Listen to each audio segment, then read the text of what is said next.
Hi, this is Jeff Altman, the Big Game Hunter. I'm called the Big Game Hunter because I've been hunting down leaders and staff for organizations for more than 40 years now. I want to take you through the mechanics of the in-person interview today. And I'm going to take you from before you meet the interviewer to arriving at the building through their asking the first question. Now, 60% of getting a job is already accomplished before you set foot in the door, and that each of you believes that they have something that the other one wants.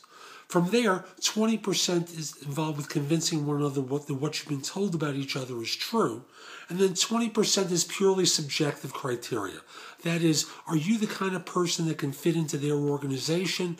Do they seem like the kind of people and does this seem like the kind of job that's going to be of interest to you?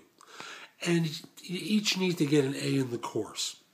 So if you're driving to the interview, give yourself some extra time to get there. There's nothing worse for you or for them than arriving late.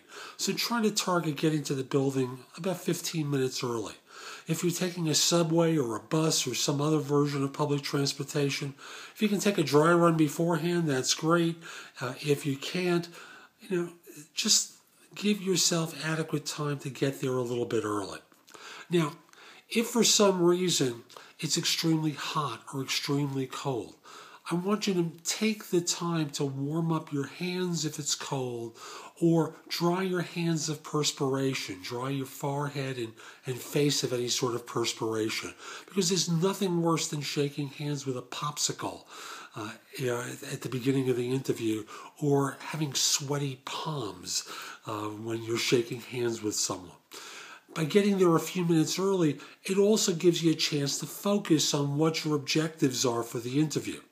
After all, as much as you may believe that you're going to have some great energy walking in with 1 minute to spare, you're not going to be as well prepared. So give yourself adequate time to get there, and then get yourself a few minutes to just review some of the points that you want to make. So let's assume you've gotten through security, you've gone upstairs, because invariably it's an upstairs that you're going to go interview at, and now you're at the reception. And invariably he or she will say, "So, can I help you?" And you'll say, "Hi, I have a 2:30 appointment to see so-and-so." And they'll say, "Could you have a seat?" They may give you an application, and then you'll sit down, and I want you to sit down at a point in the room facing the greatest number of entry points so that you can see someone announce your name and approach you. And I mention that just because of something that happened, something I saw happen, I should say, years ago, where I had an appointment with someone at a bank, and there was someone there for an interview. It was a rainy day. They had a raincoat on, an umbrella. They were reading a copy of the New York Times. They had the raincoat folded on their lap. They had a briefcase. They were engrossed in their reading. They didn't realize that the person who was going to interview them was going to arrive to the reception area from their immediate right shoulder. Notice, right shoulder. And thus, when that person stepped out of the doorway there and announced their name, I could see this person visibly startled, have to pick up their raincoat, umbrella, briefcase, fold the New York Times, shake hands, and they were startled, so you just knew that this interview wasn't going to start off well. And you have to understand, the first 10 minutes of an interview are the most important time, because that's where each of you decides whether or not to pay attention during the remaining 30 or 40 minutes you might be talking. So it's important that you get off to a good start. So sit facing the greatest number of entry points to the room.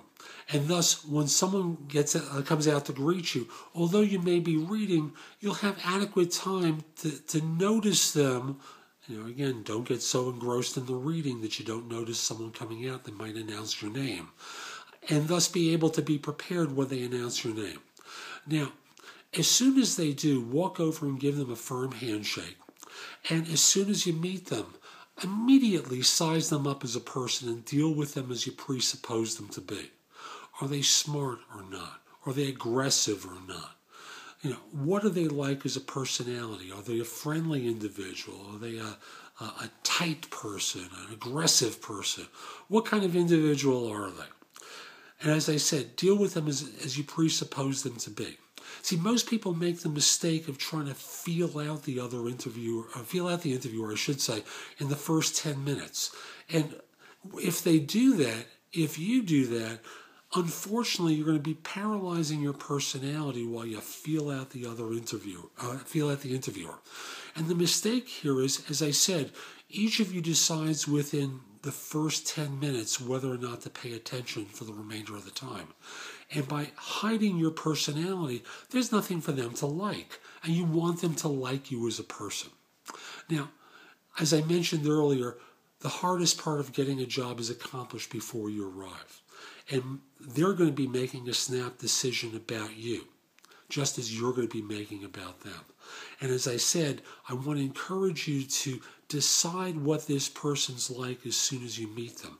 Because if you are in a social situation and you met someone for the first time, 95 times out of 100, your instincts about that person are going to be right. Unfortunately, because it's an interview and you think it's important and it's about a job and your career and you really need this job, most people paralyze their personality and hide it. So I want you to trust your judgment.